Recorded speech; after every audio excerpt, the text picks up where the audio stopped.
السلام عليكم ورحمة الله صاحب بيال ميلو بود جوجتان جمعة وناكسن waxaad iga barateen cashiro xisaaba laakiin maanta waxaan idin wadaa sheeko cajiib ah oo aan jeclaysteen idinla wadaago oo ka dhacday masjid ku yaala magaalada Muqdisho oo aan maanta salaadii jumcada ku dukaday intaan salaada qodbada la gelin ka hor waxa istaagay nin miskiin ah oo masaafura waxa uu sheegtay dan iyo duruuf haysata waxa uu yiri waxa iga soo dhumay canug xanuunsan waxaan ka yimiday qalimow degmada Balcad waxa iga go'ay saadkii iyo lacagtii aan wadhay ilaah canugana waan la ahay waxaan rabaa inaan ku noqdo meeshii aan ka imid waxa iga go'ay lacagtii aan ku tagi lahaa baaburaaca wuxuu ka codsaday jamiicada in loo aruuriyo lacag $20 waxa istaagay odayaashii masjidka qaar dad kamida oo jamaacadii dhex galay si lacagta u soo aruuriyaan imaamadooda qaatay sidoo kale odayaasha waxa ka dhinac istaagay nin aad u libisan oo koofi oo watay asaguna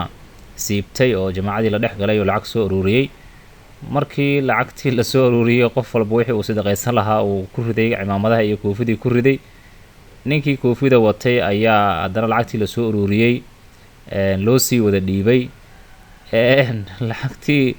loo dhiibay intuu isku aadistay oo marka meel la fariistay ayuu waxa la islaa miskiinka ayuu siinayaa intuu isku aadistay uu jeebka gashtay markuu jeebka gashtay oo qaar kamida jamaacadiina ay arkeen ayaa markii salaadii qodbada la galay oo salaadii dhamaatay miskiinkana uusan wax siinaynin yaa nin jamaacada kamid wuxuu yiri maad miskiinka siisid wixii loo aruuriyay marka wuxuu yiri lacagtan ana qaadhay anaga laftirkii waxaan ahay miskiin anigana u baahan iga mana badna ninkii jamaacada kamid ahaa jamaacadii ayuu wuxuu yiri jamaacay lacagtii aynu aruurinay oo miskiinkii istaagaan u aruurinay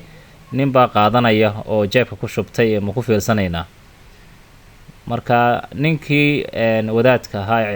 aadka u libisnaay koofida jamaacada la dhex galay ee lacagtii isku aruursaday ayaa la wada fiiriyay hal mar markaas waxa la yiri war maxaa dhacay maad miskiinka lacagta siidid marka wuxuu yiri lacagtani ma badna lacagaad yar waaye anigana igama badna wax ma laba miskiin u qaybsamo ma dhama waxa la yiri hadii aad miskiin tahay oo wax doonaysin lagu aruuriyo maxaad u codsan weyday maxaad u istaagi weyday oo miskiinka uga dhex istaagi weyday markaas waxa uu yiri miskiin wuu hadlay anagu aruuriyay lacagtan aniga aruursaday runtii waxay ahayd arrin aan la yaabay runtii kana dhex dhacday masjid waa mahadsantiin sheekadu waa intaas